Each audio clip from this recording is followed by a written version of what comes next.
በስመ አብ ወወልድ ወመንፈስ ቅዱስ አሐዱ አምላክ አሜን። ክቡራን አባቶቻችን፣ አበው መነኮሳት፣ የዚህ ታላቅ ደብር አገልጋዮች በየማዕረግ ስማችሁ፣ መምህራነ ወንጌል በውስጥም በውጭም ሆናችሁ እያገለገላችሁ ያላችሁ አባቶች፣ ሊቃውንተ ቤተክርስቲያን፣ እንዲሁ በየማዕረግ ስማችሁ ወንድሞችም ዲያቆናት፣ በዚህ ሰዓት በዚህ ቅዱስ ስፍራ የተገኛችሁ አዛውንት አባቶቻችን፣ እናቶቻችን፣ ወንድሞቻችን፣ እህቶቻችን፣ ሕፃናትም ጭምር እንደምን አደራችሁ? እንደምን ሰነበታችሁ? አሜን። እግዚአብሔር ይመስገን ብለን እንድናመሰግን አንደበታችን ለምስጋና የፈጠረልን እንድናመሰግነው የፈቀደልን በመመስገኛው በቅዱሱ ተራራ በቤተ ክርስቲያናችን ያሰባሰበን ቅዱስ አምላካችን እግዚአብሔር ስሙ የተመሰገነ ይሁን። የቆማችሁ አረፍ ብሎ ቁጭ ብሎ ከኔ በፊት መርሃ ግብር መሪው በሚገባ እያሳሰቧችሁ የእግዚአብሔርንም ቃል እያሳሰቧችሁ እያስተማሯችሁ እየዘመሩ የቆዩና ዝማሬ መላእክት ያሰማልን፣ አገልግሎታቸውን ይባርክልን። ከሳቸው በፊት ደግሞ የጻድቁ አባታችንን ገድል ያነበቡልን እሳቸውንም እንደዚሁ ቃለ ሕይወት ያሰማልን፣ ጻድቁ በረድኤት ይጎብኙልን። እንግዲህ እንደሰማችሁት ከሩቅ ቦታ ነው የመጣሁት። ስለ እውነት ሌሊት ነው የተነሳሁትና እዚህ ለመድረስ ብዙ ሰዓት ፈጅቼ ነው የመጣው።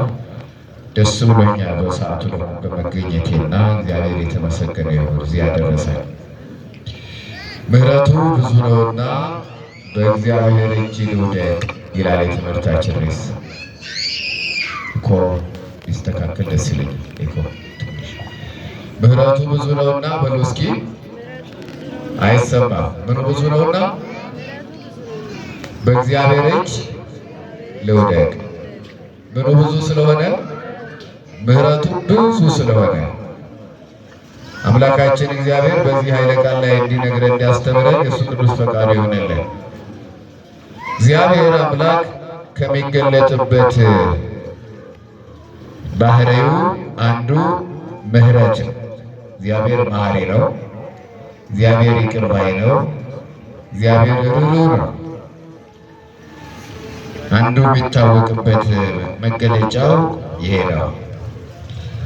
በዚህ በባህሪው አምላክ በይቅር ባዩ በርኅሩህ አባት እቅፍ ስር መኖር እንዴት ደስ ይላል! በምሕረቱ የጎበኘን የሚጎበኘን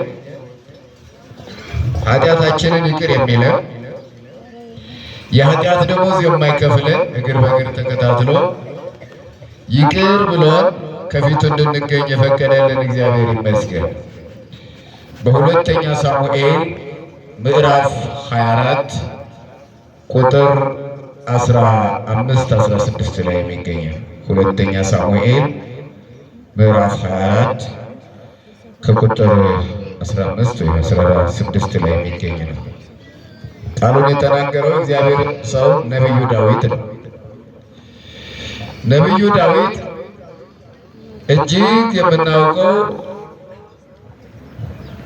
ደግና ርኅሩህ፣ በዚያ በጨለማው ዘመን ንስሐን ወድቆ መነሳትን ያስተማረ እግዚአብሔር እንደ ልቤ ያለው እስራኤልን 40 ዘመን ሲመራ አንድም እንከን ያልተገኘበት፣ እንከን እንኳ ቢኖርበት ቶሎ ብሎ ከእግዚአብሔር ጋር በንስሐ የሚገናኝ እጅግ ድንቅ ሰው ነቢይ ነበርና እሱ በሕይወቱ አስተምሮናል። እኛ እንማርበት ዘንድ ደግሞ ቃሉን አስቀምጦልናል።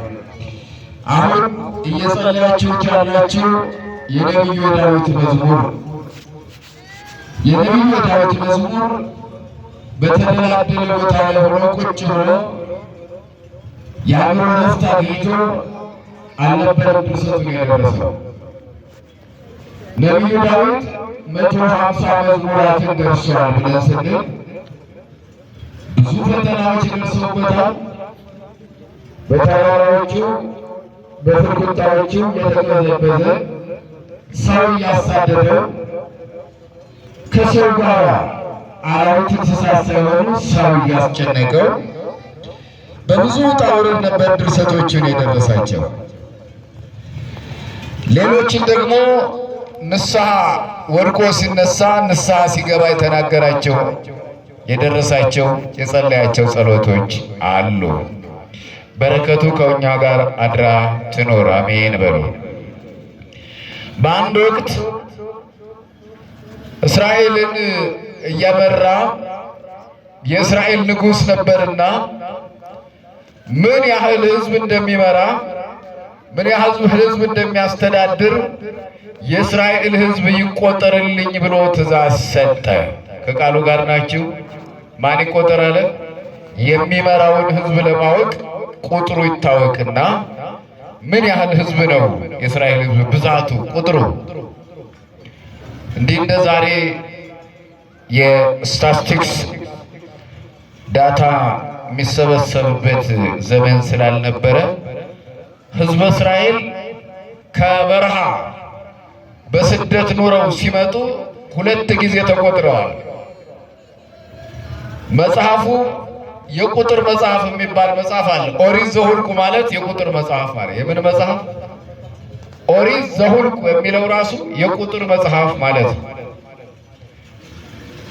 ከግብፅ ባርነት ወጥተው ነፃ ወጥተው ሲመለሱ ወደ ሀገራቸው በረሃ ውስጥ 40 ዘመን ስለሆነ ጉዞ በዚያው በኦሪት ዘኍልቍ ምዕራፍ 14 ላይ እንደምታዩት በ40 ቀን ይገቡት የነበረውን መንገድ እያጉረመረሙ በእግዚአብሔር ላይ ስላስቸገሩ አንዷ ቀን 1 ዓመት እንድትሆንባቸው ፈረደና የ40ው ቀን መንገድ 40 ዓመት ሆነባቸው። ስንት ቀን ሆነ? በስንት ቀን ይገቡ ነበር? ከግብፅ ተነስቶ እስራኤል ለመግባት 40 ቀን ብቻ ነው የሚፈጀው።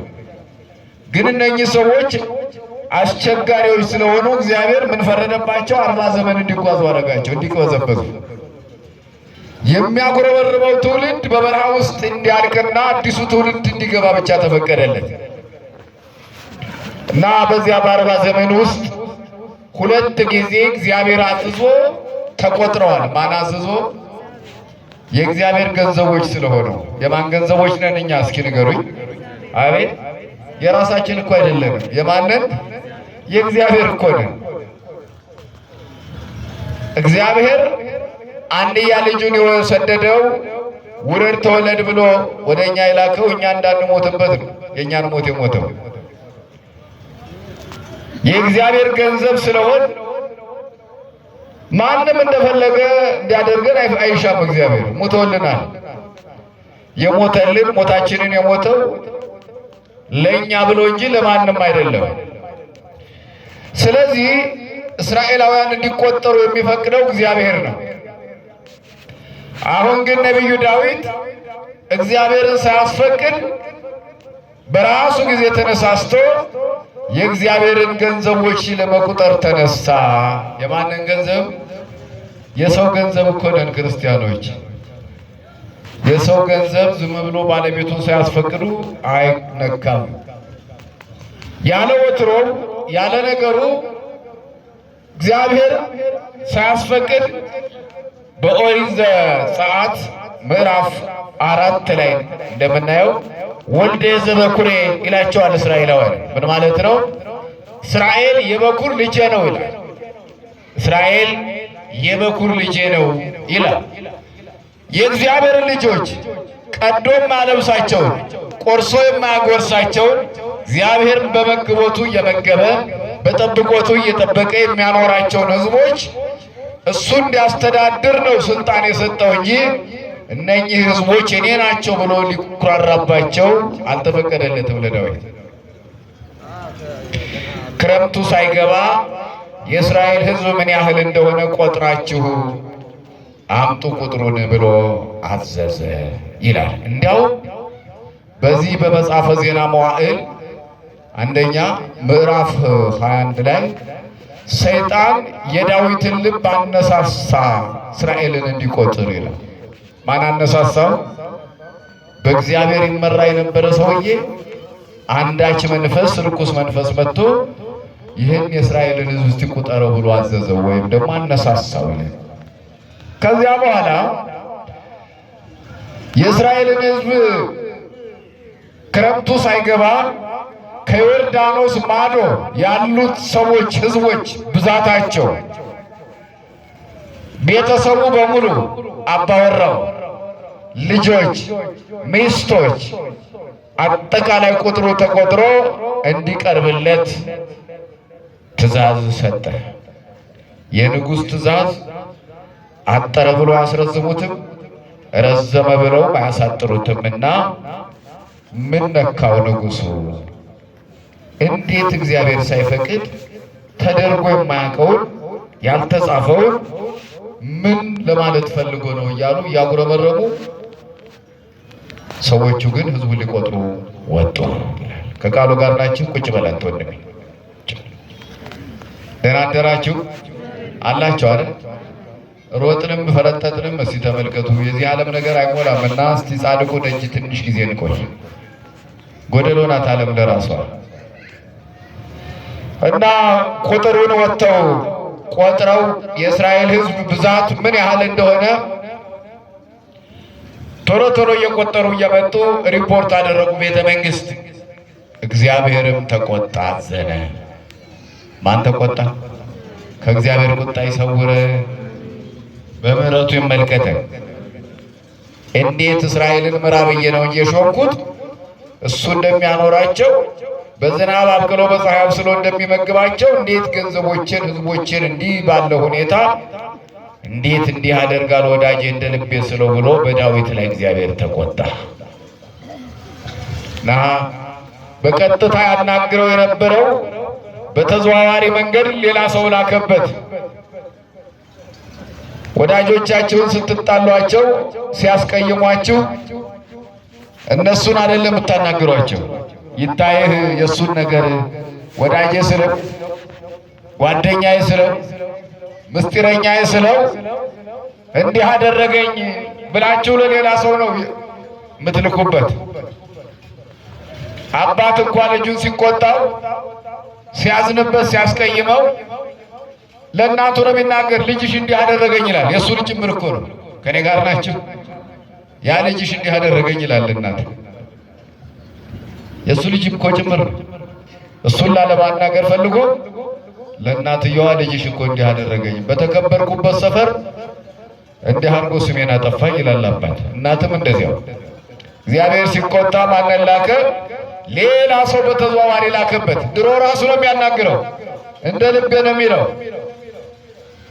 አሁን ግን ሌላ ነቢይ ላከበት። ጋድ የሚባል ነቢይ ተላከ ይለናል። ይታይ ወዳጄ ዳዊት ወዳጄ እንደ ልቤ ስለው ሕዝቤን ሳያስፈቅድ ቆጥሮ ሰፍሮ ለክቶ ልክ እሱ እንደሚያኖራቸው በትዕቢት ለመታጀር የእስራኤልን ሕዝብ እንዲህ አድርጎ ቆጠረ ብሎ ይታይ ብሎ ሌላ ሰው ላከበት። መልአክ ብቻ አይደለም፣ ሶስት ነገሮችን አስመርጠዋል። አንደኛ ይሄ የምትኩራራበት ሕዝብ በሶስት ነገሮች አጠፋዋለሁ አለ እግዚአብሔር። ከዚህ ሰውረን አሜን በሉ። አንደኛ በረሃ ከማጠፋችሁ፣ ሁለተኛ ጅምላ ጨራሽ ቸነፈር ከማመጣባችሁ፣ ሶስተኛና የመጨረሻ እርስ በርስም ይሁን የጎረቤት ሀገርም ይሁን ጦርነት መጥቶ በጦርነት ከምታልቁ ሶስቱን ምረጥ ብለህ ለዳዊት ንገረው አለ። ከዚህ ይሰውረን፣ ከረሃብ ይሰውረን፣ ከጦርነት ይሰውረን፣ ከቸነፈር ይሰውረን። አሜን በሉ እስኪ። ሶስቱስ ምን ይመረጣል? አሁን እዚህ ውስጥ በሽታው አይመረጥም። ረሃቡ ደግሞ አደገኛ ነው።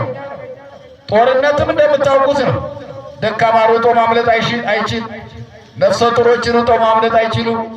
ሕፃናት አይችሉ።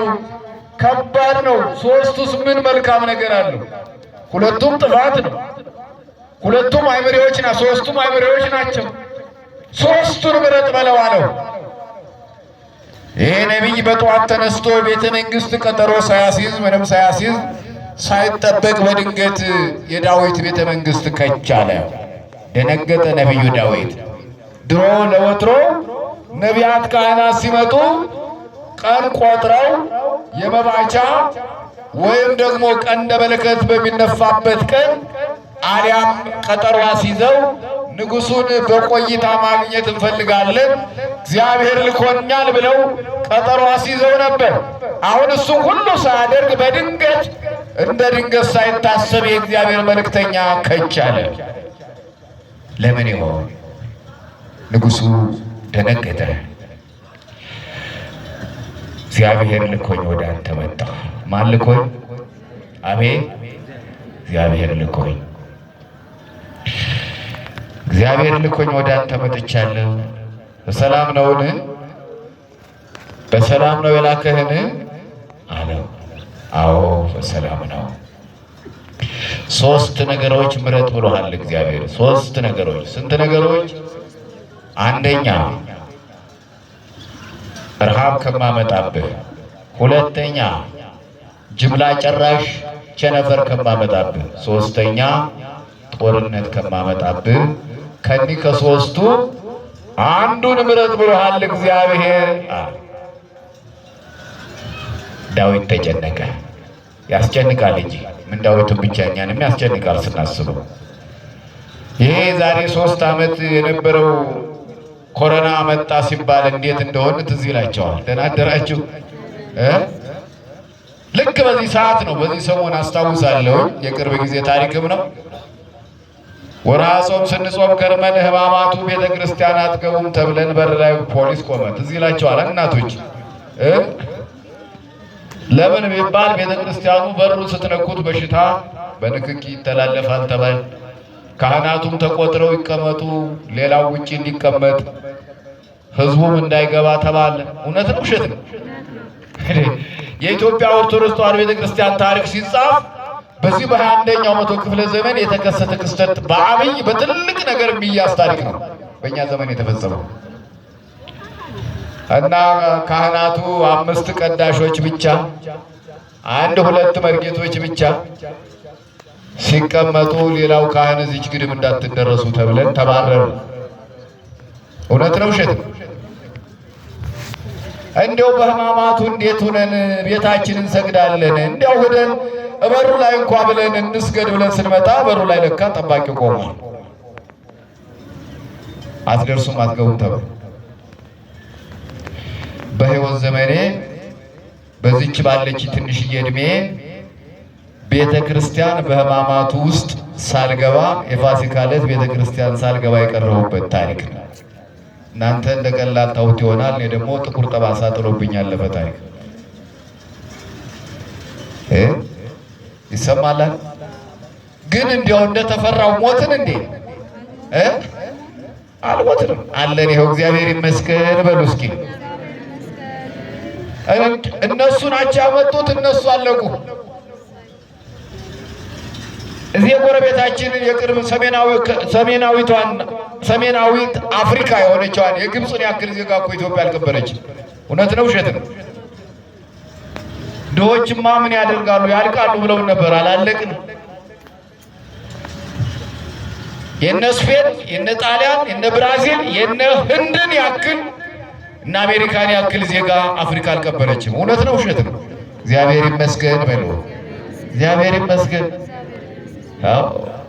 የጣሊያን ሽማግሌዎች ያለቁበት፣ የህንድ ዜጎች በተለይ እንደ ህንድ ዜጋ የተጠቃ የለም። በጣም በሚያሳዝን ሁኔታ በቀን 3000 ሰዎችን ይቀብሩ ነበር። ስንት ሺህ? 3000 ሰው ይቀብራሉ።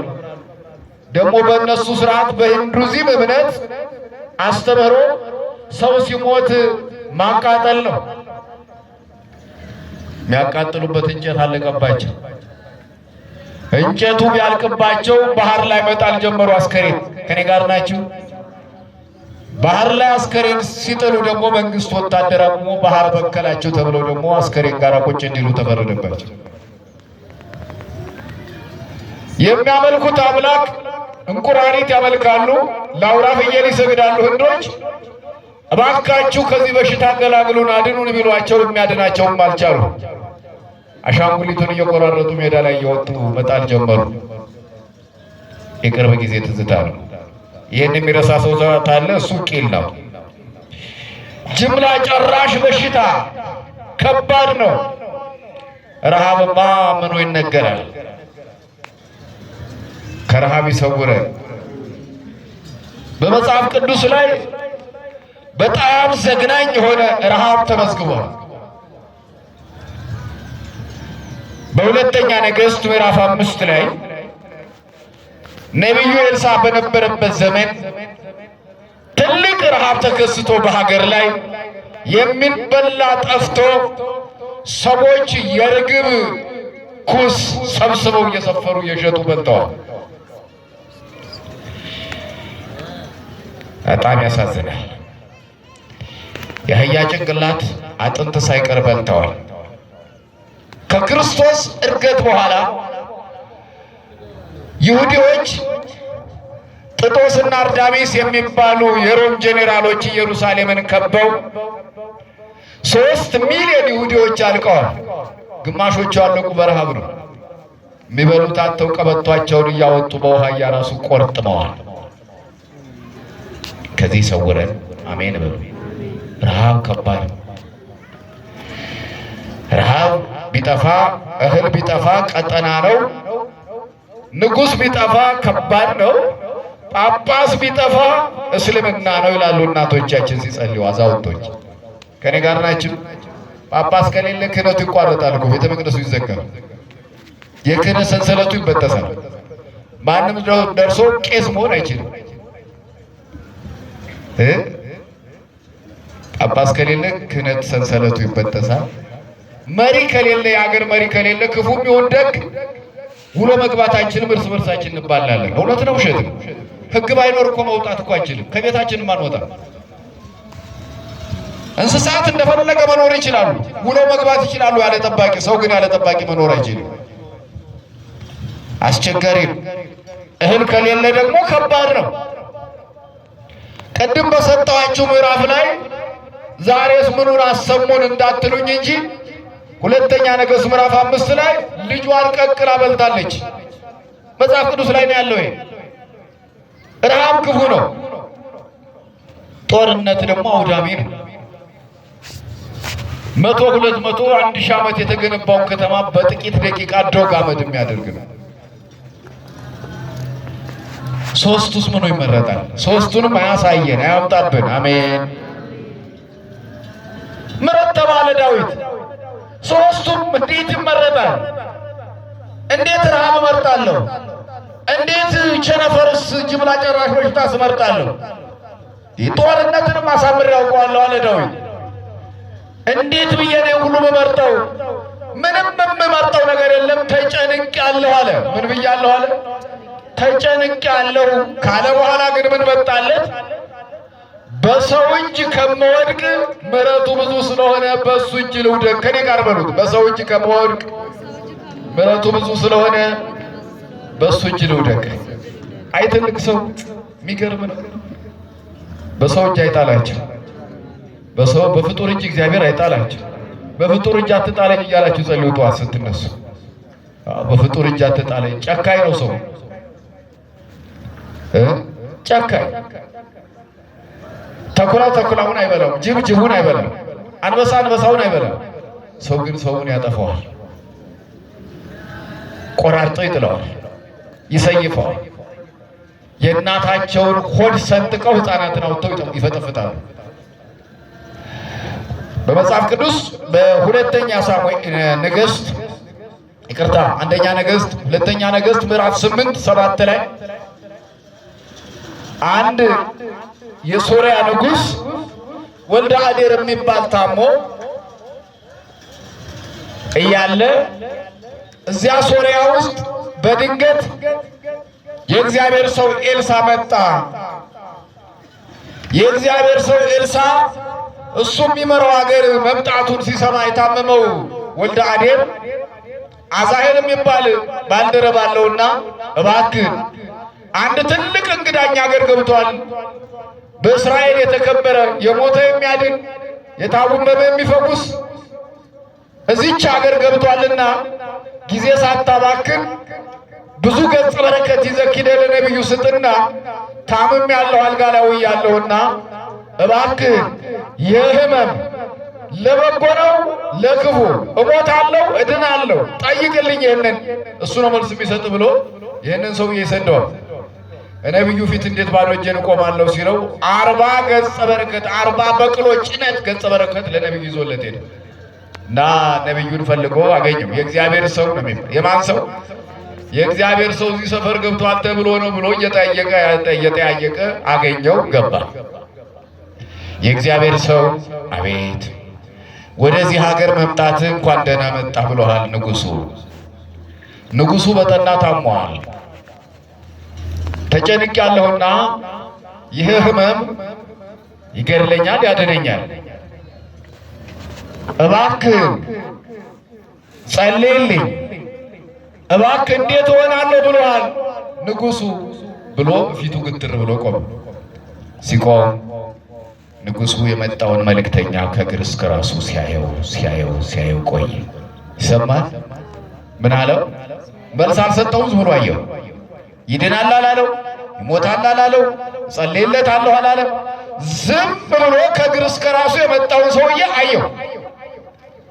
ለካ ውጩን አይደለም ውስጡን የሚያነበው። አቡነ ተክለ ሃይማኖት ፊታቸው መታችሁ ቆማቸዋል። ውስጣቸውን ሁሉ ነው የሚያዩዋቸው። ከኔ ጋር ናቸው። እኛ የምናየው ውጩን ነው፣ ልብሳችሁን፣ ፊታችሁን፣ ተክለ ሰውነታችሁን።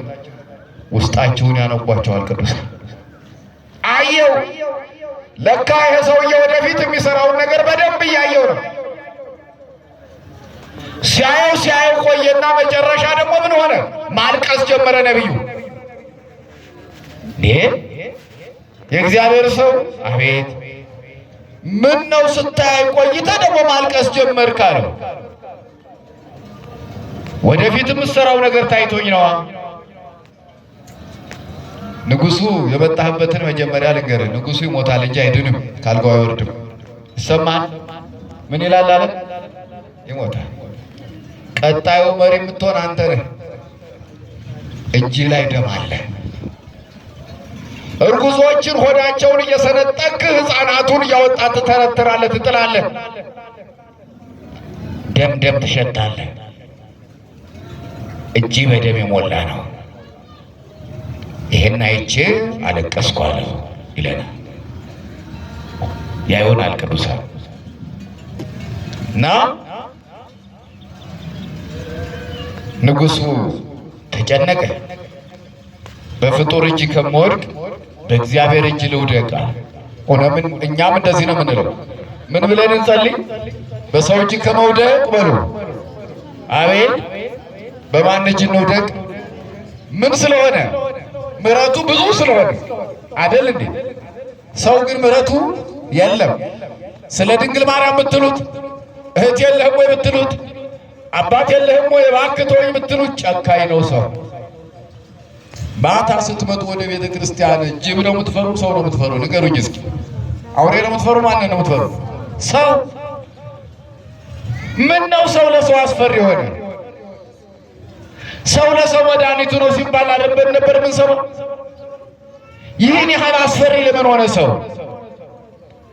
ሰውን ገድሎ የሟቹ ዕድሜ አይጨመርለት፣ ለሱ ቦነሱ ነው አይጨመርለት። እሱ ከሞት አይቀርም። ምን ነው ተጨካከነ? የማቴዎስ ወንጌል ምዕራፍ 10 ከቁጥር 16 ላይ እንዲህ ይላል፣ እነሆ እንደ በጎች በተኩላዎች መካከል እልካቸዋለሁ፣ እንደ ርግብ የዋሆች እንደ እባብ ልባሞች ሁኑ ካለ በኋላ ምን ይላል? ከሰዎች ተጠበቁ። ከማን? አቤት እንደ በጎች እልካቸዋለሁ ወደ ተኩላዎች አለ። ግን ከሰዎች ግን ተጠንቀቁ። ከማን? ሌላ ጥቅስ ልጨምራችሁ። ኦሪት ዘፍጥረት ምዕራፍ 6 ቁጥር 4 ላይ እንዲህ ይላል፣ ወነሳ እግዚአብሔር በእንተ ዘገብሮ ለእጓለ እመሕያው። እግዚአብሔር በሉ ከኔ ጋር ሰውን በመፍጠሩ አዘነ፣ ተጸጸተ። ማንም በመፍጠሩ ምን ያህል ብናስቸግረው ነው እንዲያዘነው እግዚአብሔር? አያቸዋል። በሰው እጅ አትጣለኛለህ ነብዩ ደግሞ። እግዚአብሔር ግን ባደረገው ነገር ይጸጸታል። ምን ነው ባላረኩት አይልም እኮ እግዚአብሔር። አስቀድሞ የሚሰራውን ያውቃል። ምን ያህል ሰዎቹን እንዳስጨነቁት ለመናገር እንጂ እግዚአብሔርማ ባደረገው ነገር ወይኔ በቀረብኝ የሚል አምላክ አይደለም አይልም። ያውቃል ሰው ምን ያህል አስቸጋሪ ፍጡር እንደሚሆን ያውቀዋል። ሳይፈጥረው ነው የሚያውቀው። አስቸጋሪ ነው ሰው። በፍጡር እጅ አትጣለኝ ብላችሁ ጸልዩ፣ ምሕረቱ ብዙ ስለሆነ ይላል። ቁጭ በይ። መዝሙረ ዳዊት መዝሙር 7 ቁጥር 11 ላይ እግዚአብሔር እውነተኛ ዳኛ ነው ይላል። ከኔ ጋር በሉት፣ እግዚአብሔር እውነተኛ ዳኛ ነው። እቺ በየመኪናችሁ በየቲሸርታችሁ በኮፍያችሁ ላይ ያለች እቺ ጥቅስ ቀጣዩ ላይ ነው ያለው። የኔ እሱ ላይ አይደለም፣ መነሻ ሐሳብ ለማድረግ ነው።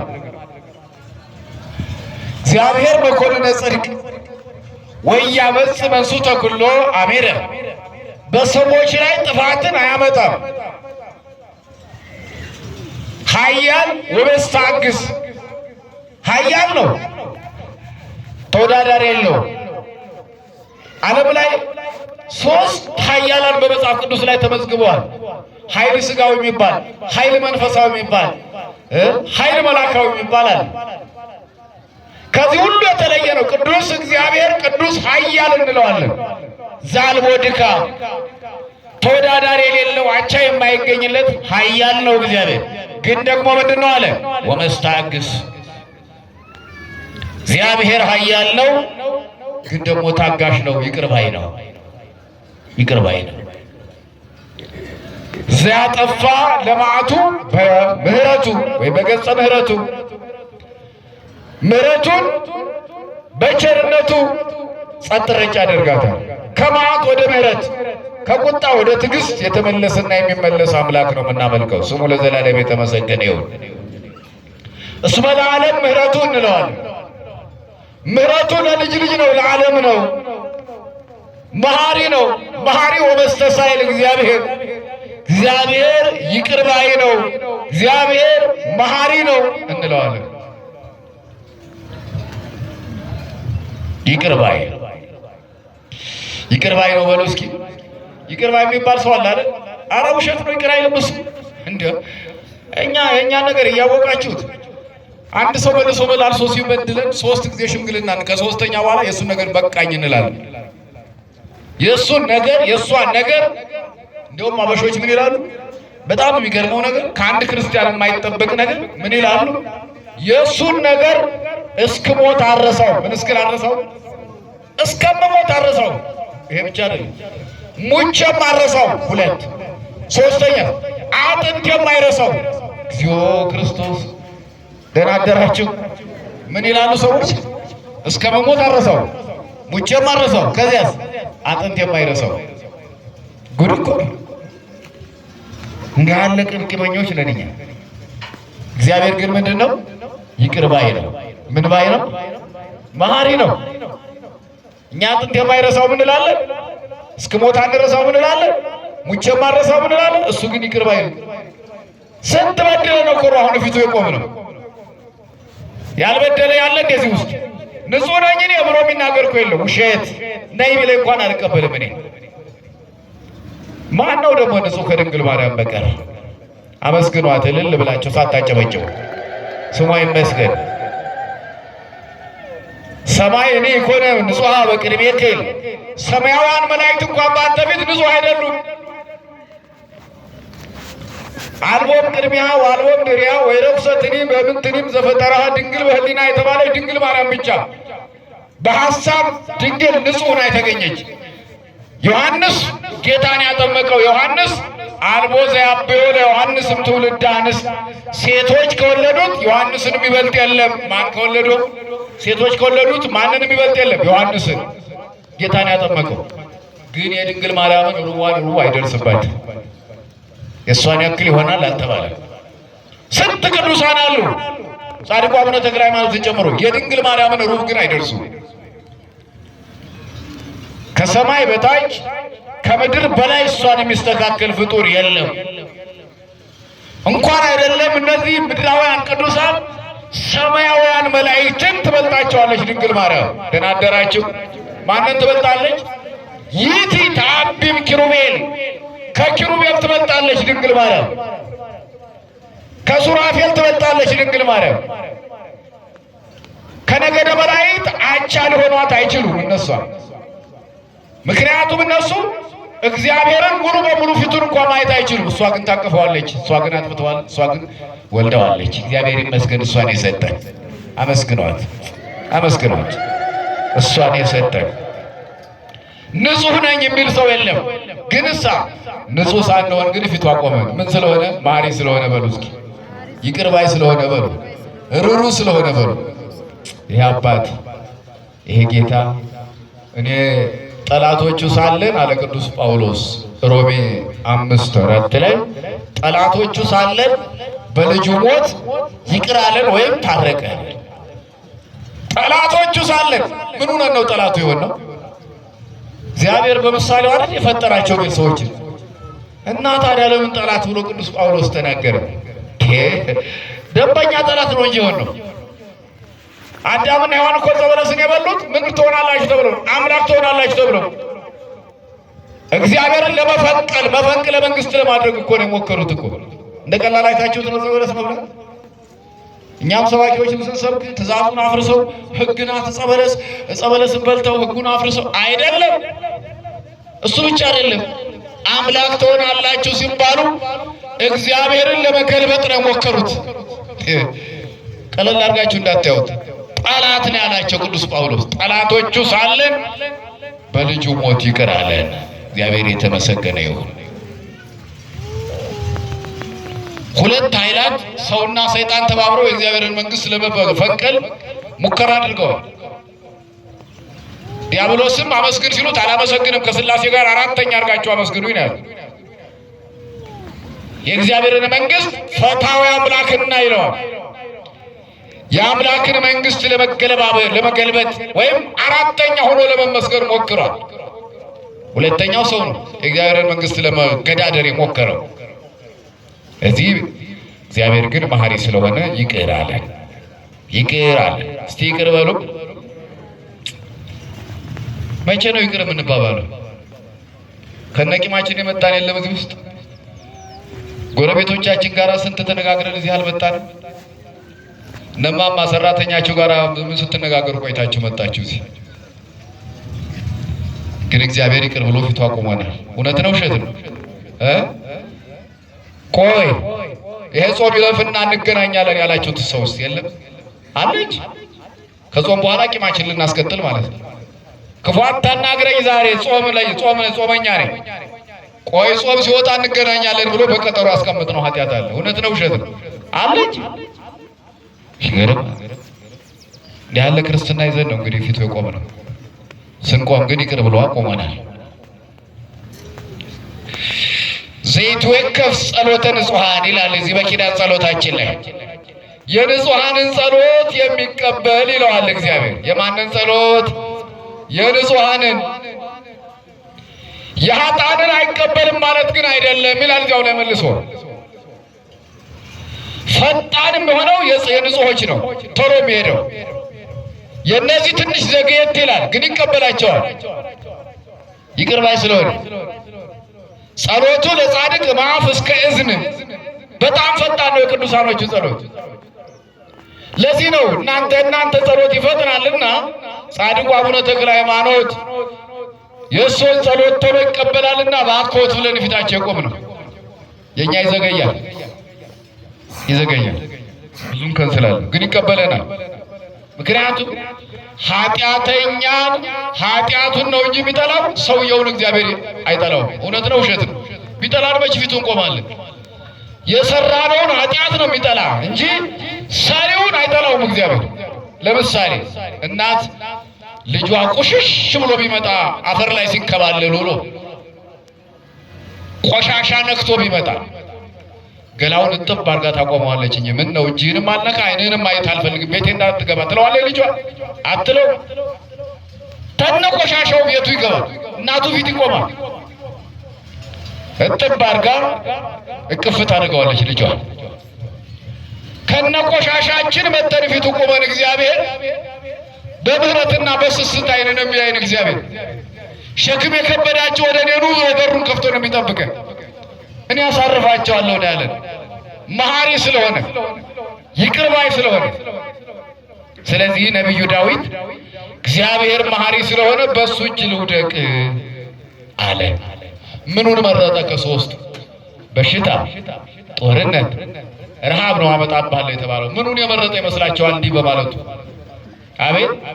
ጦርነት ሰው ሰራሽ ነው። ረሃብ ነው ወይስ የትኛውን የመረጠ ይመስላችሁ? በዳዊት ምርጫ በሽታውን መረጠ። ምኑን መረጠ? በማን እጅ ስለሚሆን። በሽታው በማን እጅ ይመጣል? በማን እጅ ይቆማል? በእግዚአብሔር እጅ። ረሃቡም በሱ እጅ ነው የሚከሰተው። በእርግጥ ሰው ሰራሽ ረሃብም አለ። በእርግጥ በሽታውን መረጠ ማለት ነው። ከዚያስ ወደዚች ትንሽ ትምጣት። ደህና ረፈዳችሁ። እስቲ ሞክሯት። ይሰማል አይደል? ምን ማለት ነው? ረሃቡ ማለት በሽታው በአንድ ጊዜ በከፍተኛ ፍጥነት 70,000 ሰው አለቀ። ስንት ሺህ? በኮሮና የሚያንስ ባላለቀብንብኛል 70,000 እስራኤላውያን በአንድ ጊዜ ረገፉ።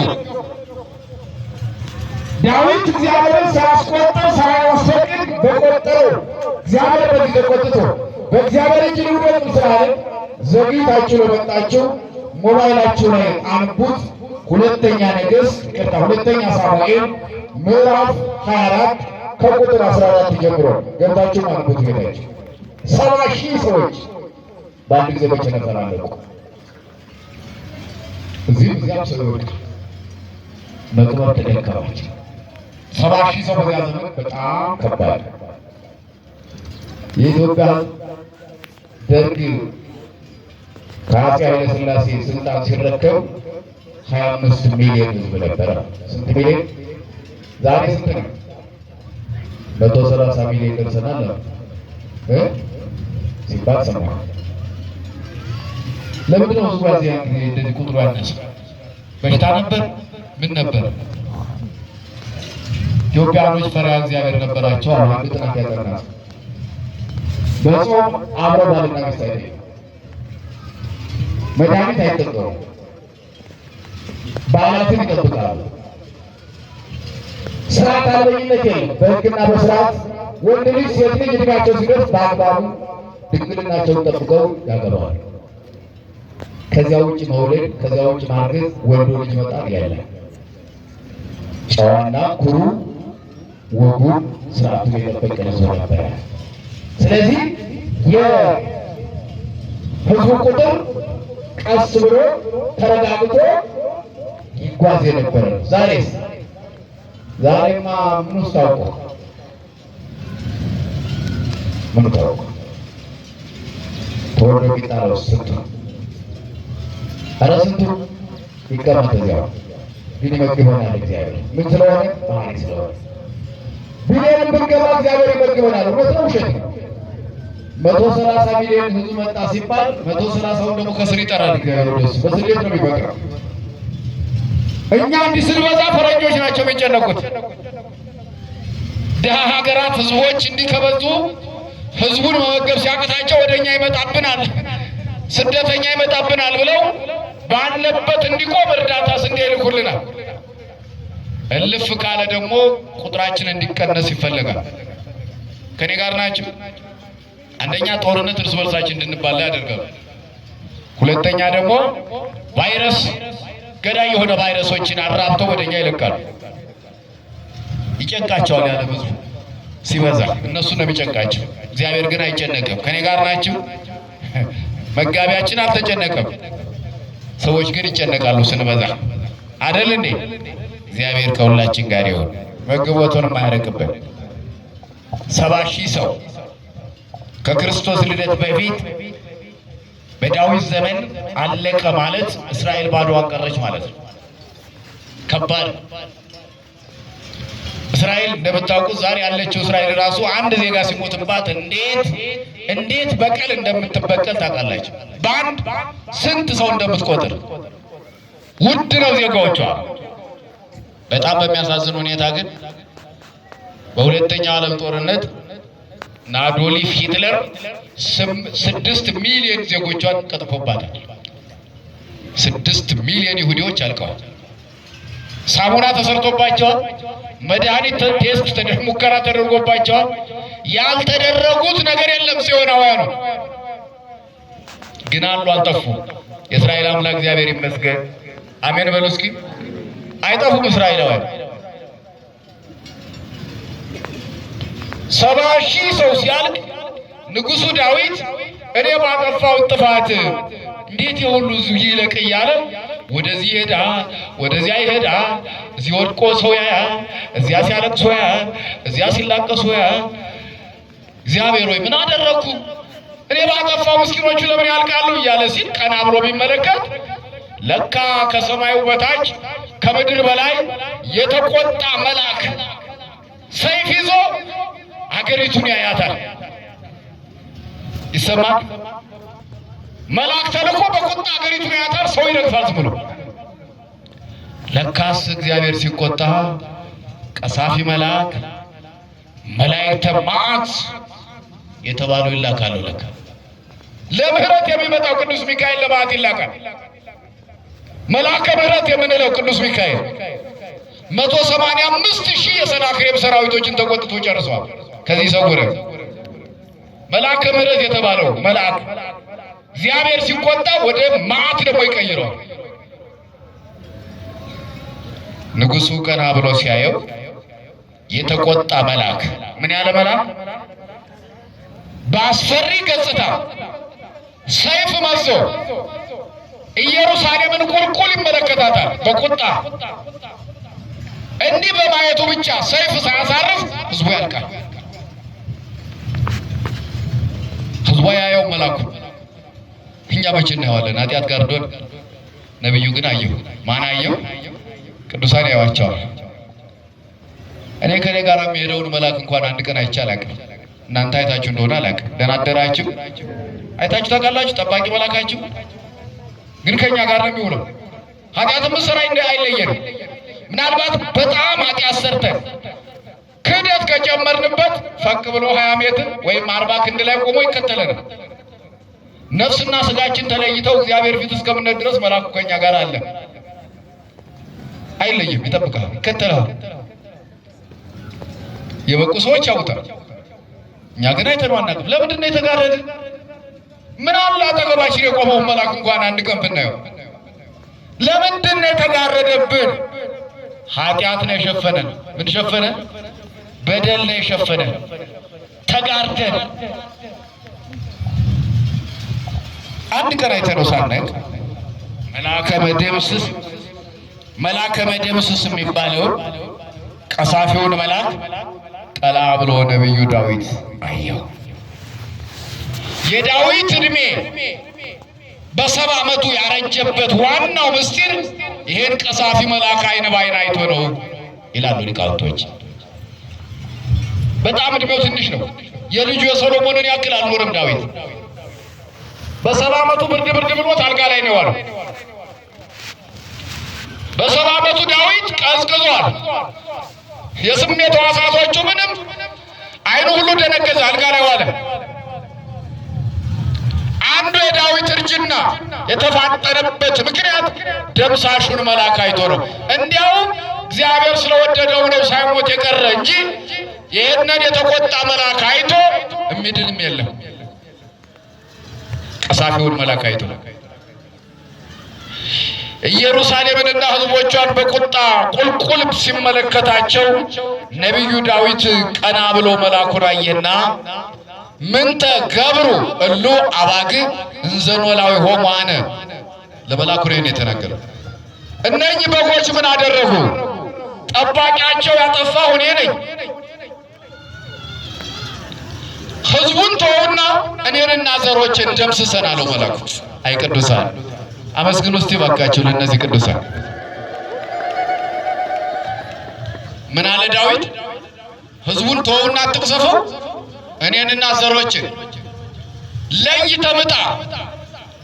ይሄ በግ ምን አደረገ? ይሄ መንጋ ምን አጠፋ? እኔ ባጠፋው እንዴት ሕዝብ ያልቃል? እባክህ አንተ የእግዚአብሔር መልእክተኛ እኔንና ዘሮችን አጥፋ።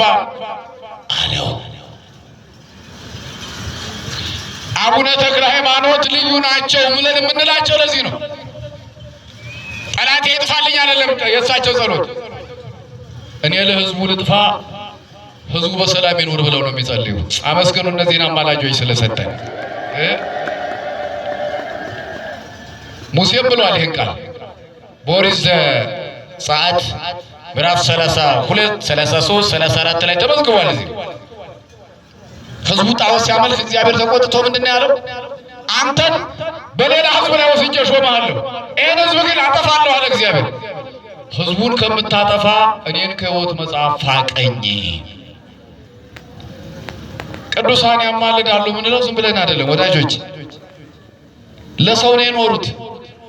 አቡነ ተክለ ሃይማኖት እግራቸው እስኪቆረጥ ድረስ የቆሙት ኃጢአት ሰርተው አይደለም፣ ለዓለም ህዝብ እየጸለዩ ነው። የዓለምን ህዝብ ይቅር በለው ብለው ነው። አቡነ ገብረ መንፈስ ቅዱስ ተዘቅዝቀው ዝቋላ ባህር ውስጥ የጸለዩት ኃጢአት ሰርተው አይደለም፣ ስርየተ ኃጢአት ለማግኘት አይደለም። የኢትዮጵያን ህዝብ ይቅር ካላል ከዚህ ባህር አልወጣም ነው ጸሎታቸው። አመስግኑ እስቲ ባካቸው። እንዴት ደስ ይላል! እነሱን የሰጠን እነዚህን አስታራቂዎች የሰጠን እግዚአብሔር ይመስገን በሉ። እነዚህን አስታራቂዎች ለኛ የኖሩ ለኛ የሚኖሩ ዛሬም ባጸደ ነፍሱ ነው ለኛ የቆሙ የሚቆሙ ቅዱሳንን የሰጠን ተባረክ እግዚአብሔር። እግዚአብሔር አምላክ የቅዱሳን አምላክ እግዚአብሔር ይክበር ይመስገን። ህዝቡን አታጥፋው እኔን አጥፋኝ አለው መልአኩ። ወደቀ በዳዊት በእግዚአብሔር መልአክ ፊት። እግዚአብሔርም ይህንን ቃል ሰማ። መልአኩን እንዲህ አለው እግዚአብሔር፣ አሁንስ በቃ አለው። ከኔ ጋር በሉት እስኪ። ስንት ሺህ ሰው ከሞተ በኋላ ስንት ሺህ ሰው ሞተ አልኳቸው። በቃህ፣ ከቁጣ ታገስ፣ ሰይፍን ወደ አፎቱ መልስ፣ በቃ አለ እግዚአብሔር። መከራችንን በቃ ይበለን እግዚአብሔር፣ በቃ ይበለን። እስኪ በቃ ይበለን ብላችሁ ጸልዩ። ስትጸልዩ በቃ በለን እባክህ፣ ተቀጣን፣ ይበቃናል በሉት እስኪ። ሽማግሌዎች ይበቃናል በሉት እስቲ። ቀጥተናል፣ ተቀጣን፣ ይበቃናል በሉት። በስንት ነገር ተቀጣን። አባባ ይንገሯቸው። አፄ ኃይለ ሥላሴ በሞቱ ማግስት ነው አይደለ ደም መፍሰስ የጀመረው። ቀይ ሽብር ተባለ፣ ወጣት መርገፍ ጀመረ። በከተማ በገጠር እስከ ዛሬ ደም ይፈሳል። አቆመ እንዴ? አልቆም። በቃ ይበለን እግዚአብሔር። ሳይኖሩ እነዚህ ወጣቶች ለምን ይሙቱ? በማያውቁት ነገር ወደ ታሪክ ለምን ይሙቱ? በቃ ይበለን፣ በቃ ይበለን በሉ ባካችሁ። በቃ አለ እግዚአብሔር። ደም አይፈስም፣ በቃ አቁም አለው መልአኩ። ይበቃል፣ ሰይፉን መልሰው፣ ቁጣህን መልስ፣ በቁጣ ሀገሪቱን አትያት አለው እግዚአብሔር። መልአኩን ሰይፉን ወደ አፎቱ መዘዘ፣ መቅሰፍቱ ተከለከለ፣ ቆመ። ክብር ለእግዚአብሔር ይሁን። አዎ ከዚያ ዳዊት ምን አደረገ? እኔን አጥፋኝ ህዝቡን ተወው አይደል ያለው። ዳዊትም አልጠፋም፣ የዳዊት ዘሮችም አልጠፉም። ህዝቡ መከራ ቆመለት። የሞቱትን ብቻ መቅበር ጀመረ። በሽታው ተከለከለ፣ ቆመ። እግዚአብሔር በቃ ሲል ኮረና ቆመ አልቆመም? ማን በቃ ብሎ ነው የቆመው? አቤት! አዎ እግዚአብሔር በቃ ስላለ ነው የቆመው። እነሱ በመድኃኒት አላቆሙት። መቅሰፍት እግዚአብሔር የላከውን መቅሰፍት ራሱ በቃ ሲል ነው የሚዘጋው። እግዚአብሔር በቀመር በስሌት ነው የሚሰራው ስራውን። ጊዜ ገበል ለእግዚአብሔር። ያ ጊዜ ሳይጠናቀቅ በቃ ሳይል ሰው ማስቆም መመከት አይችልም፣ አይችልም። እግዚአብሔር በቃ ሲል ይበቃል፣ ይቆማል። ክረምት በዛብን፣ ኧረ እግዚአብሔር በቃ በለው ይሉ። በቃ ሲል እሱ ብቻ ነው የሚቆመው። አንተ ስላልከው አይደለም የሚያቆመው። እኛ ስላልነው በእኛ ፍላጎት አይደለም የሚመራው። ሐሳባቸው እንደ ሐሳቤ አይደለም ይላል እግዚአብሔር። እኛ የምንፈልገውን ነገር የሚያስፈልገንን ነገር ሳንለምነው ሳንነግረው እሱ የሚያስፈልገንን ያውቃልና የሚያስፈልገንን ነገር እግዚአብሔር ያድርግልን። ከሚያስፈልገን ውጭም አንፈልግም አይደል እንዴ? የዕለት እንጀራ ስጠኝ አለ ሰሎሞን። እንዳልጠግብ የተትረፈረፈ ግን አትስጠኝ አለ ሰሎሞን። ከጠገብኩ አንተን እንዳልበድልህ የዕለት እንጀራ ብቻ ስጠኝ አለ ሰሎሞን ሲጸልይ። የሰው ልጅ ከረሃብ ይልቅ ጥጋብ ነው የማይችለው። ምንድነው የማይችለው? ረሃብ ይችላል ሰው ቀመስ አድርጎ ያድራል። ጥጋብ ግን መቋቋም አይችልም ሰው። ከባድ ነው፣ ከባድ። ከረሃብ ኢትዮጵያውያን ሲናገሩ ከተራበ ለጠገብ አዝናለሁ ይላሉ እና አባባ ሲናገሩ ለጠገብ አዝናለሁ። ያስረሳል እግዚአብሔር። በቃ አለው። ከዚያ ምን አደረገ?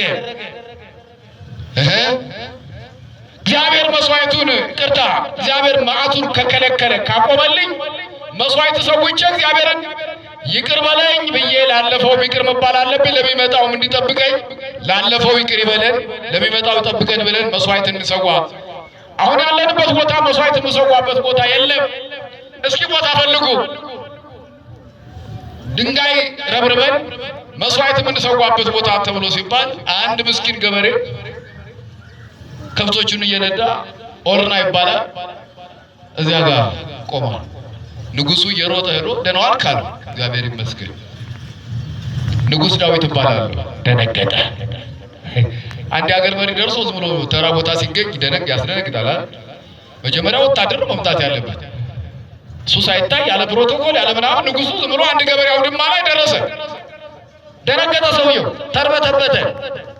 ምን ላድርግ ጌታ ያለ ዝቅ አለ።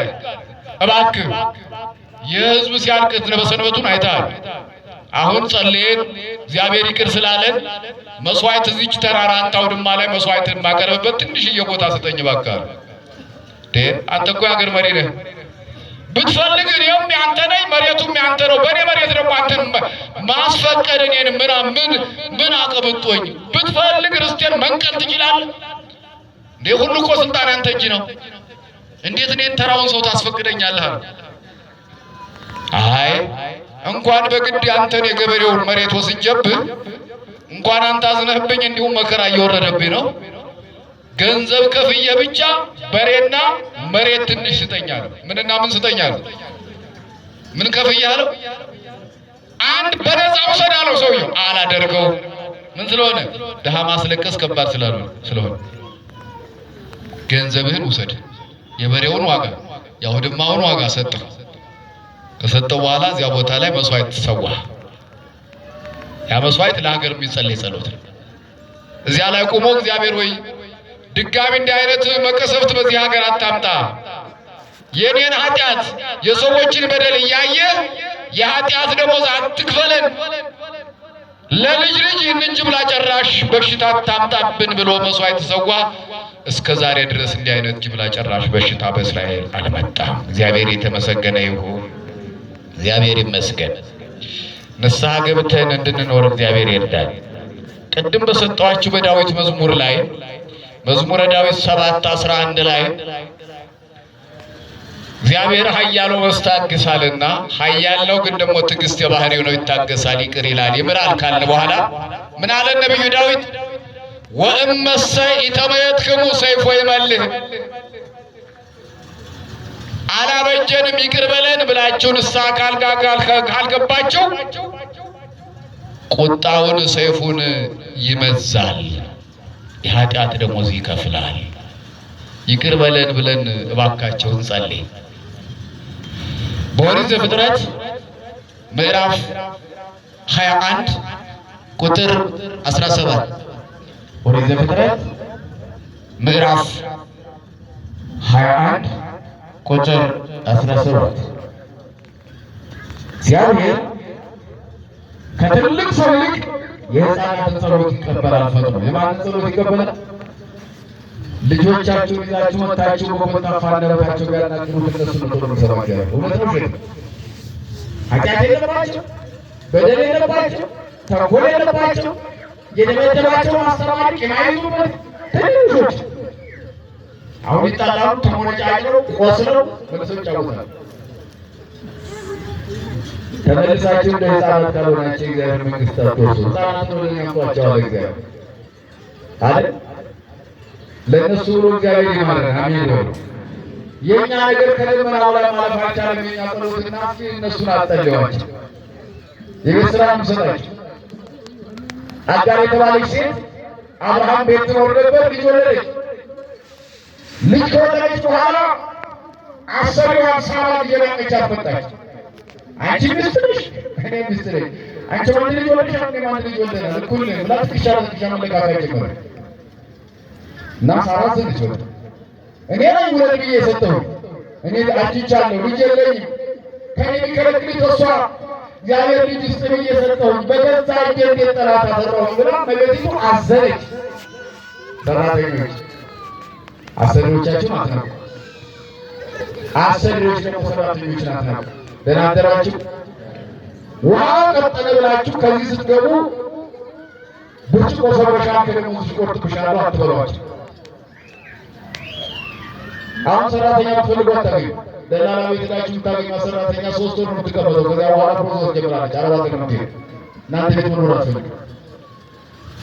እንደኛ ደሞዙ ትንሽ ከደሞዙ ባሻገር ጸባይ የለም። ኢትዮጵያ ውስጥ ከምንሰራ ቢቀረስ ነው የሚለው። ደህና አደራችሁ። ውሃ ቀጠነ ብሎ የሰው ልጅ ማመናጨቅ እግዚአብሔርን ይቅር በለኝ ብላችሁ ናችሁ። እሷን መልሳችሁ ብታስቀይሙ ከሆነ የእሷን ጸሎት ነው መጀመሪያ የሚሰማው እግዚአብሔር። የምስኪኗን የሚደለል አምላክ አይደለም እግዚአብሔር። ያዕቆብ መልእክት ምዕራፍ 5 አለ። አንድ ጀምራችሁ እናንተ ባለጠጎች ስለሚያገኛችሁ መከራ ዋይ ዋይ ብላችሁ አልቅሱ። እህላችሁ ነቅዟል፣ ልብሳችሁን ብልበልጦታል ይልና የሰራተኞቻችሁን ደሞዝ የቀማችሁ ጩኸታቸውን ቤት ደርሷል ይላል። የማን ጸሎት? የእነሱ ጸሎት ደርሷል። ሰራተኞቻችሁ ልጄ ልጄ ነው ማለት ምን ይባላል? ልጄ በሏቸው፣ አቅርቧቸው በፍቅር። ሰራተኞች ደግሞ እናቴ በሉ። አዎ አንጋጠጠቻት፣ አላስቀምጥ አለቻት። ከዚያ አብርሃም ባሏ ላይ ብትችላት ብትታገሳት አልወር ሲል ወደ ባሏ ወደ ሽማግሌ ወደ አብርሃም እቺ ሰራተኛ ወጣና አባረልኝ፣ ይሄ ልጅ ከተወለደ ጀምሮ የምታሳይ ጠባዩ ተቀይራብኛለች። ሁለተኛ ከኔ ልጅ ጋር ይሄ ልጅ ደግሞ አይወርስም። እግዚአብሔር የሰጠኝ ቃል ኪዳን አይደለም። በይስሐቅ በኩል ነው እጎበኛቸዋለሁ፣ በእስማኤል በኩል አይደለም አለችው ሳራ። ይሰማ አዘነ ሽማግሌ። ሁለቱም ልጆች ናቸው። እስማኤል የሱ ልጅ ነው፣ ይስሐቅም የሱ ልጅ ነው። አባት ግራ ገባው። ምን አባቴ ላድርግ እያለ ሲጨነቅ እግዚአብሔር ድምፅ አሰማ ከሰማይ። ምን ብሎ? ሚስት የምትነግርህን ቃል ስማ። በይስሐቅ በኩል ነው የሚመጣ ለእግዚአብሔር። በማን በኩል? በይስሐቅ በኩል ነው ድንግል ማርያም ያለች። ይሰማል። የማንን ቃል ስማ ለእግዚአብሔር? የሳራን ቃል ስማ። ሰራተኛ አስወጣት። እሺ አንተ ተፈቀድክስ አለና ውሃ አሸከማት፣ ስንቅ ቋጠረላት፣ ልጇን ያዘች። ስንት ነገር ተሸክመች። ልጅ ይዛለች፣ ሕፃን ልጅ ውሃ ተሸክማለች። ጀሪካ አይደለም፣ ሸክላም አይደለም፣ የፍየል አቁማዳ በሱ ውስጥ ውሃ ዘላ። ልጁ ደግሞ በጎን በኩል አሳዘና። 3 ሸክም ተሸከመች። ምትሄደው ደግሞ በአህር በረሃ ሕፃን ልጅ አዝላለች፣ ውሃ ተሸክማለች፣ ስንቅ ተሸክማለች። ይሰማል።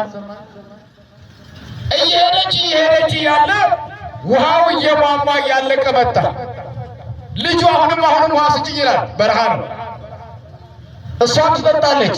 ስንቁ ሳያልቅ ምኑ አለቀ? ውሃው አለቀ። በረሃ ውስጥ ምን ታድርግ?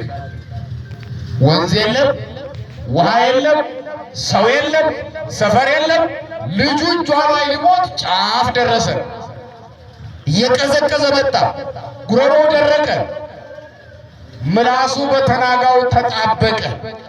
የሚያለቅስበት ድምፅ ሁሉ ጠፋ። ከዚያ እናቴ እናት ሆድ ነውና ይሄ ልጅማ እጄ ላይ እያለ ሊሞት አይደለ፣ ልጄ እጄ ላይ ከሚሞት ከማየው ነፍስ ከሥጋው ከሚለይ ከሞተ በኋላ መጥቻ አሸዋ ውስጥ ቀብሬው እሄዳለሁ አለችና ቁጥቋጦ ስር ቁጭ አድርጋው እሷ እዚያ ማዶ ታለቅስ ጀመር። ልጁ እዚህ ያለቅሳል። ደህና አደራችሁ እናቶች። አያችሁት? ሕፃን ልጅ የወለደ ይፍረደኛ ነው ይባላል። የእናት ነገር ደግሞ ከባድ። እናት ክርስቶስ ሲሰቀል ድንግል ማርያም መስቀሉ ስር ሆና ያለቀሰችው ትዝ ይበላችሁ። አንድ ልጇ አይኗ እያየ ነው የተሰቀለ። ከዚያስ እናት እዚያ ታለቅሳለች።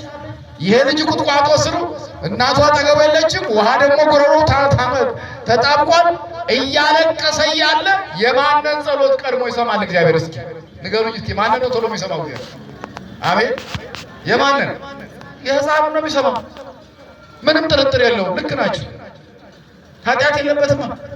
ወሰማ እግዚአብሔር አውያቶ ለሕፃን፣ እግዚአብሔር እናንተ እንዳላችሁት የልጁን የብላቴናውን ጩኸት ሰማ። ቀድሞ የሚሰማ እነሱን ነው። ከኛ አምጡና ጸልዩዋቸው። ለዚች ሀገር መፍትሄ የሚያመጡ እነሱ ቢጸልዩ። መርከቡ እነሱ የተሳፈሩበት መርከብ ነው። መከራው እየተናወጠ ያለ ነገ እንዴት ሆኖ ነው የሚያድጉ? ይሄ በዚህ ከቀጠል ፍቅር የለ መንደርና ጎጣ በጅተናል። እምን ላይ ነው የሚያድጉ እነዚህ ልጆች? ስለዚህ ይመለከታቸዋል። ጌታ ሆይ የት ልደግ የት ልኖር ብለው ያልቅሱበት መድኃኒዓለም እነሱ ነው የሚሰማቸው። የእኛም አያያችሁታል። መች ፈቃለ ጩኸታችን ከአጋር ይልቅ እግዚአብሔር ቁጥቋጦ ስር የሚያለቅሰውን ሕፃን ቶሎ ሰማው። እግዚአብሔር ከሰማው በኋላ ምን አለ? በሰማይ ሆኖ መልአኩ መጣና አጋር ሆይ አላት። ሂጂና ልጁን አንሺው። የልጁን ቃል ጩኸቱን እግዚአብሔር ሰምቷል። ማንን ሰምቷል? ማን ይሰማል አላችሁኝ እናንተ? እግዚአብሔር የማንን ቃል? የልጁን ቃል ሰምቷል። ጩኸቱን ሰምቷል። ሂጂና አንሺው፣ አይሞትም፣ አይዞሽ አላት። ደስ አላት። አይናት ከዚያ እየሮጠች ስትመጣ አልሞትም፣ አይሞትም አላ እግዚአብሔር። ደህና አደራችሁ። ሐኪም ቤት ሄደው ሰዎቹ በዚያ በሕክምና ተቋም ውስጥ ያሉ ወርድ ተሰብስበው ይሄ በሽታ እዚህ ሀገር መድኃኒት የለውም፣ መሳሪያውም የለም፣ ውጭ ሄዶ ከታከመ እንጂ እዚህ ቦታ ላይ አይድንም ብለው ፈርመው ደምድመው አይቻልም ብለው ይሰዳሉ። ከዚያ ሰዎቹ አንዳንዶቹ ጠንክር ያሉት ልመና ይወጣሉ፣ ውጭ ሄደን ልናሳክም ብለው። አንዳንዶቹ ይሄንን ልመናም አልወጣም እግዚአብሔር እንደፈጠረ ያድርገው ብለው አምጥተው ጸበሉ ላይ ይጥሉታል። ለሰው የማይቻል ማን ይቻላል? ያ ሰውዬ ብድግ ይልና ድኖ ጸበሉ ሲጠጣ የተክልዬን መጥቶ እዚህ ምስክርነት ሲሰጥ ሰምታችኋል? አልሰማችሁ? በሕክምና አይቻልም ተብዬ ተክልዬ እንዲህ አድርገው አድነው ፊታቸው አቆሙኝ ሲባል ሰማችሁ? አልሰማችሁ? አይ ግብፅ፣ የግብፅ ኦርቶዶክሶች የሚገርማችሁ የድሮ ታምረ ማርያም ብቻ አይደለም ዛሬ የሚሰራው ሁሉ እየጻፉ ያስቀምጣሉ። እኛ ጋር እንደ ተራ ነገር እዚህ ተናግረን አለቀ በቃ አይጻፍ። ቢያንስ እዚህ ደብር እንኳን የተሰራውን የተሰጣውን ምስክርነት ባህረ መዝገብ አበጅቶ የተመዘገበ መቀመጥ ነበረበት አልነበረበት? ሰነፍ ነን እኛ። ባህረ መዝገብ ቤተክርስቲያኒቱ የላትም። እንደ ተራ ነገር ዝም ብለን አንድ ሴትዮ መጥተው እንዲህ ያለ ታምር ተሰራልኝ ሲሉ ብቻ አልልበሉ ብለን ዝም አረጋው። ለምንድን ነው እግዚአብሔር ውለታ የምትበላ ቤተክርስቲያኒቱ? ለምንድን ነው የተመዘገበ የማይቀመጥ ተክል እየሰሩት ስራ? ይገርመኛል። ግብጾቹ ብሎ ነገር የለም የተሰራውን ሁሉ ጻድቁ የሰሩትን በደንብ አድርገው እየጻፉ ያስቀምጣሉ። ከዚያ ህዝቡ ሲሰበሰብ ይነበባል። በእኛ ዘመን ታሪኩ ጻድቁ ያደረጉት ታምር የሁላችሁ ተብሎ ይነገራል። ደስ ይላል አይደል? ክርስቲያኑ እንደ ተራ ነገር የእግዚአብሔርን ውለታ ሰው እንኳን ውለታ ይበላል። እሱ እኮ የዋለልኝን ውለታ ቅድም እንዳልኳችሁ ሙቼ ማረሳውም ይላል። እና ውለታ በልልኝ የሆነ ነው። አሁን ማስተዋል ይስጠን። እየሮጠች መጣች። አፈፍ አድርጋ ልጇን አነሳችው። ትንፋሹ አልተቋረጠም። አይሞትም ብሎ አላ እግዚአብሔር። በጣም የሚያስገርመው እዚህ ምዕራፍ ውስጥ ምን አለ መሰላችሁ? ልጁን አስቀመጠችበት ቁጥቋጦ ስር አይኗ ተከፈተላትና ውሃ ምንጭ አገኘች። እልል ብላችሁ አመስግኑ። ምኗ ተገለጠላት? አይኗ። እውር ነበረች እንዲህ አጋር? ኧረ አይደለች። ምን ማለት ነው? የተሰወረው ነገር ታያት። ቅድም እንዳልኳችሁ እኛ የተሰወረብን መልአክ ማየት አቅቶን፣ ለካስ የተሰወረው ሀዚህ አለ። አይኗ ተከፈተላትና ውሃ አገኘች። ይበቃትን ያህል ቀዳች። ልጁን ገላውን አጠበች፣ አጠጣችው፣ ልብሱን አጠበች። ከዚህ የበረከት ምድርማ የትም አልሄድም ብላ እዚያው በረሃ ሀገር ያን ልጅ ይዛ ቁጭ አለች። እግዚአብሔር ይመስገን በሉ እስኪ። እንዲህ ነው እኮ እግዚአብሔር መንፈሳዊ ስለሆነ ባህሪ ስለሆነ ይቅር ባይ ስለሆነ። ለምን አመጣሁት?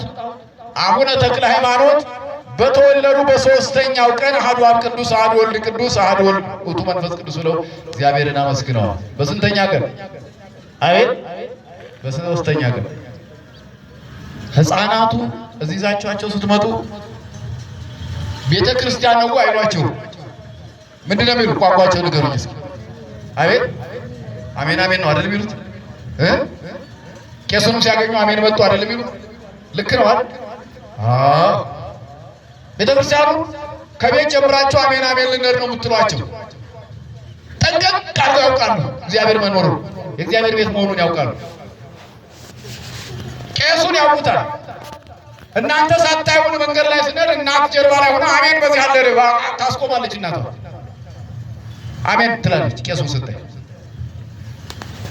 ያችሁ ነፍስ እኮ ጨርሳለች። ነፍስ ትንሽ አይደለችም፣ ስጋ ነው ትንሹ ነው። አላድግላት ነው በአንድ ቀን። ይሷ አዋቂ ነች፣ አዋቂ ነፍስ ነው ያለቻቸው። ስለዚህ እነዚህ ልጆች ማታ ሲተኙ ማጸልያቸው ቤተ ክርስቲያን ስትመጡ ከእናንተ ጋር ድፍት ብለው ይጸልዩ። ለነሱ ብሎ እንኳን ይቅር ይለናል። ለማን ብሎ? ለሕፃናቱ ብሎ፣ ለነሱ ብሎ ይቅር ይበላል። የእነሱን ጸሎት ይስማ። ኃጢአት የለባቸው ይፍቱኝ እኮ እነሱን አሁን ስናሳልመኛ እግዚአብሔር ይፍታ እንላቸው ያሳድጋችሁ ብለን መላክ ነው። ምን ኃጢአት ኖሮባቸው ነው እግዚአብሔር ይፍታ የሚባለው? የላቸው። በጣም በሚያሳዝን ሁኔታ ደግሞ ቁርባን የሚቆርቡ እነሱ ናቸው። እናንተ እኮ አትቆርቡ። እውነት ነው ውሸት? የምታቆርቡ እነሱ ነው። ወንዱ ምዞ ቢመጣ ልጁን ነው ራሱ አይቆርቡም። የቤተ ተመልካች ነው።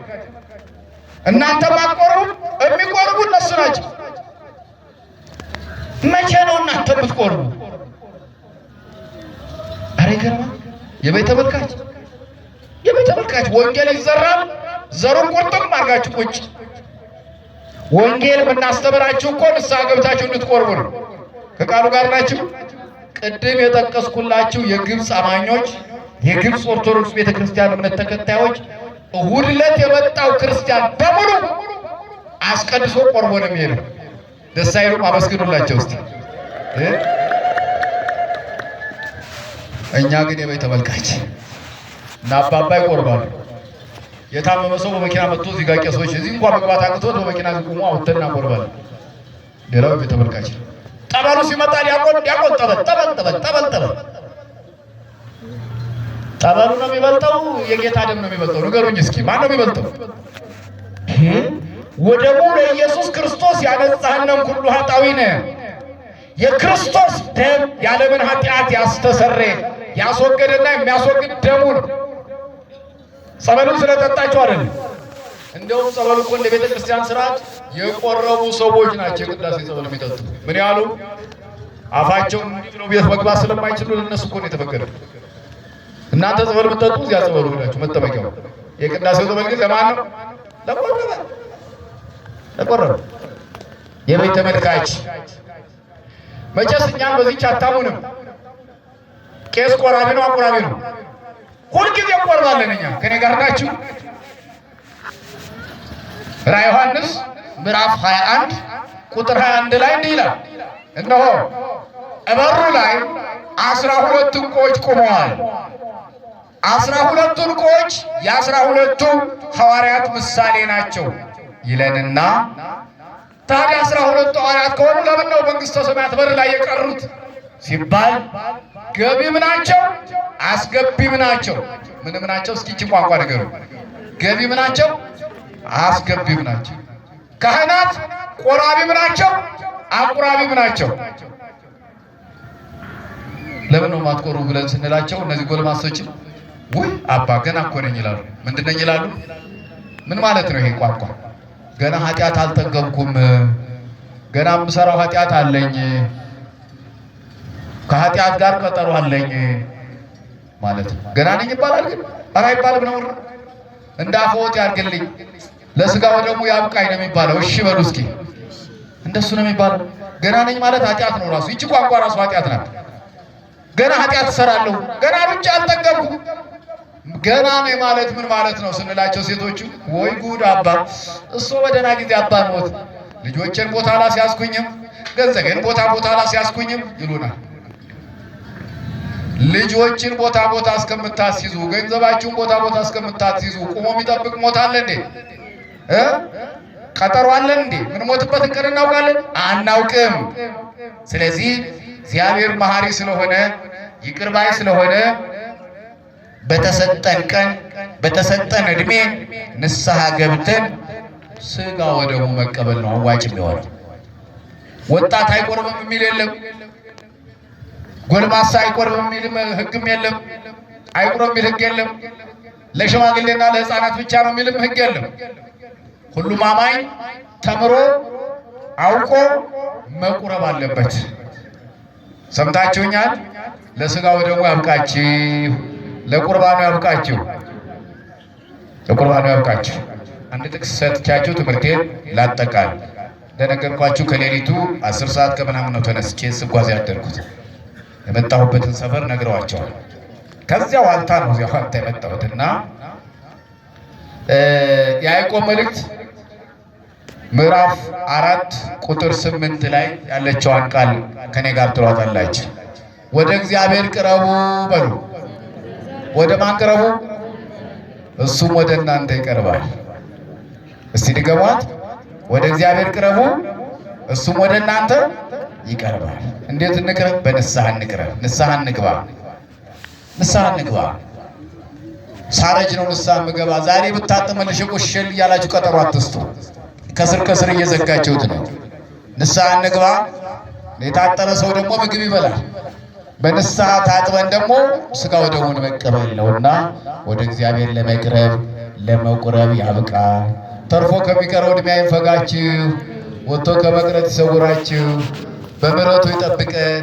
ስለኛ ብሎ ሳይሆን ስለ ጻድቁ ስለ አቡነ ተክለ ሃይማኖት ስለ ወዳጆቹ ብሎ ሀገራችንን ከጥፋት ሕዝባችንን ከመቅሰፍት ይሰውርልን። ያስተማረን እግዚአብሔር ስሙ የተመሰገነ ይሁን። ወስብሐት ለእግዚአብሔር ወለወላዲቱ ድንግል ወለመስቀሉ ክቡር። ይቆያል።